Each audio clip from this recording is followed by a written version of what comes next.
মাহমুদুল্লাহ রিয়াদ গ্যালারিতে দর্শকের দিকে তেড়ে গেলেন। কী কারণে তেড়ে গেলেন সেটা নিয়ে বিভিন্ন রকম কথা প্রচলিত আছে, কিন্তু রিয়াদ যে তেড়ে গেছেন সেটা নিয়ে কোনো সন্দেহ নাই।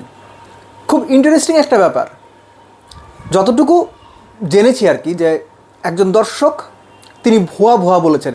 এখন তিনি সেটা রিয়াদকে বলেছেন নাকি অন্য কাউকে বলেছেন এটা কিন্তু কনফার্ম না, বাট ভুয়া ভুয়া শব্দটা উচ্চারিত হয়েছে। আমি ধরেই নিচ্ছি রিয়াদকে ভুয়া ভুয়া বলা হয়েছে। ভুয়া বললে আপনি তেড়ে যাবেন, দর্শকের দিকে মারতে যাবেন। একজন ক্রিকেটারের এটা কি শোভন? রিয়াদ ভুয়া শুনে মারতে গেলেন। একই ঘটনা যদি শান্ত ঘটাতেন, একই ঘটনা যদি লিটন ঘটাতেন, কারণ এই যে রিয়াদকে ভুয়া বলা হচ্ছে বা দাবি করা হচ্ছে তাকে ভুয়া বলা হয়েছে, এটার কোনো এভিডেন্স নাই। লিটন, শান্ত তাদেরকে যাচ্ছে তাইভাবে ভুয়া বলা হয়েছে, তখন কি সেটা ঠিক হয়েছিল? আপনি যদি সেই দর্শক হন, লিটন এবং শান্তকে ভুয়া বলা আপনি যদি সাপোর্ট করে থাকেন, তাহলে রিয়াদের এই ঘটনায় আপনার উল্টো দিকে যাবার কোনো সুযোগ নাই। আপনার এবারও দর্শকের পক্ষ নিতে হবে। আমাদের সমস্যাটা কি, যে অন্যায়টা আমার মন মতো হয় আমি সেটা সাপোর্ট করি, একই অন্যায় যখন আমার সঙ্গে হয় তখন আমি চমকে যাই, উরে বাবা এ কী হচ্ছে। এই একই হচ্ছের সমস্যাটা অনেক বড় সমস্যা। রিয়াদ কোনোভাবেই দর্শকের দিকে তেড়ে গিয়ে ঠিক করেননি। ভুয়া ভুয়া বলা হয়েছে। যারা পুরনো দিনের ফুটবলার আছেন, 80s 90s বা আরও আগে, তাদেরকে সেই সময়ের ফুটবল দর্শকদের ঢাকার মাঠে জিজ্ঞেস করবেন, আবহানী মোহামেডানের ফুটবলারদের বাবা মা তুলে গালাগাল করা হতো। আবার বলছি, বাবা মা তুলে যাচ্ছে তাইভাবে। আপনি সর্বোচ্চ বাংলা ভাষার যে নিকৃষ্ট গালিটা জানেন, সেই গালি দেওয়া হতো বাংলাদেশের ফুটবল আবাহনী মোহামেডানের প্লেয়াররা দর্শককে মারতে গেছেন, তেড়ে গেছেন, দর্শক পিটিয়েছেন। খুব কম ইনসিডেন্ট। সেই তুলনায় বাংলাদেশ ক্রিকেট এখন অনেক প্রফেশনাল, তারা দাবি করেন আর কি। কিন্তু ইন্টারন্যাশনাল লেভেলে যাবার পরও রিয়াদদের অভ্যাস বদলায় নাই।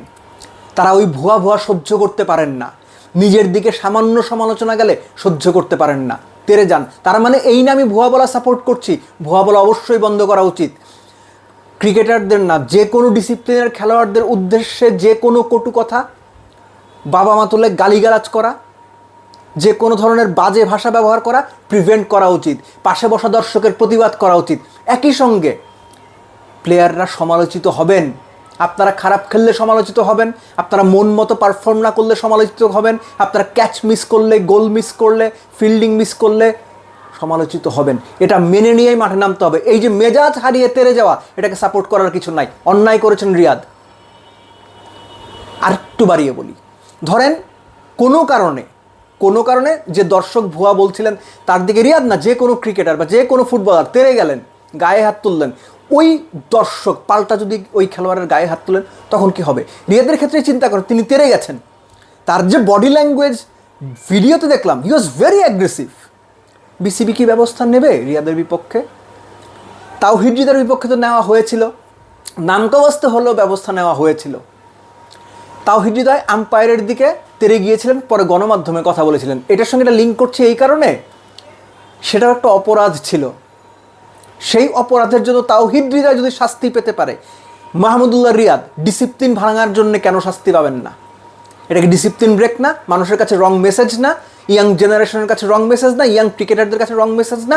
মাহমুদুল্লাহ 100% রং মেসেজ দিয়েছেন দর্শকের দিকে তেড়ে গিয়ে। যেটা বলছিলাম, দর্শকের গায়ে যদি তিনি হাত তুলেছেন কিনা আমি জানি না, পাল্টা ওই দর্শক যদি তার গায়ে হাত তুলে দিত, কি হতো তখন কি হতো? সো আপনারা ক্রিকেটার, আপনারা ফুটবলার, যে কোনো ডিসিপ্লিনের খেলোয়াড়, ইন্টারন্যাশনাল লেভেলে খেলেন, সব কিছু জানেন, নিয়মগুলো জানেন।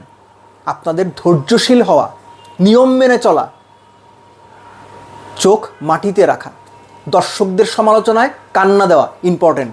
এগুলো যদি সহ্য করতে পারেন, বড় প্লেয়ার হতে পারবেন। আপনারা বড় প্লেয়ার হতে পারেননি, এর অনেক রকম কারণ আছে, তার মধ্যে এই সহ্য ক্ষমতার অভাব অন্যতম। রিয়াদ যেটা করেছেন, আবারও বলছি, ভুল করেছেন, রং করেছেন, বাজে কাজ করেছেন, এবং ক্যারিয়ারের শেষ পর্যায়ে এসে তারা বোধহয় তাদের নিজেদের চেহারাটা খুব ভালোভাবে দর্শকের সামনে তুলে ধরছেন, যে অ্যাকচুয়ালি তাদের ক্যারেক্টার হচ্ছে এরকম।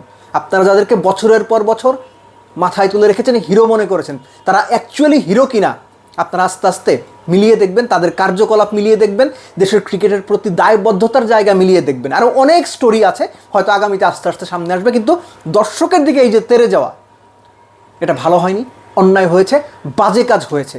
এবং একই সঙ্গে দর্শকদেরও ওই রেসপন্সিবল আচরণটা করা উচিত, যে আপনি যে খেলোয়াড়কে, যে ফুটবলারকে, যে ক্রিকেটারকে অসম্মান করে কথা বলছেন, তিনি আপনার দেশের রিপ্রেজেন্টেশন যদি নাও করে থাকেন, ন্যাশনাল টিমে নাও খেলে থাকেন, তার একটা সম্মান আছে। দর্শক হিসেবে আপনার একটা সম্মান আছে। আপনার নিজের সম্মান আপনি নিজে রাখবেন, ক্রিকেটারকে সম্মান করবেন, সমালোচনা অবশ্যই করবেন। দর্শকের দিক থেকে দুয়ো দেওয়া হয় প্লেয়ারদের, পৃথিবীর সব জায়গায় আসে, কিন্তু সেটার ভাষা যেন সভ্যতা ভব্যতার মাত্রা ছাড়িয়ে না যায়। আর যখন মাত্রা ছাড়িয়ে যাবে, তখন এই যে ইনসিডেন্টগুলো যেভাবে ঘটে, সেম ইনসিডেন্ট ঘটবে। সো দর্শক, খেলোয়াড় দুই পক্ষকেই সহনশীল এবং রেসপন্সিবল আচরণ করতে হবে।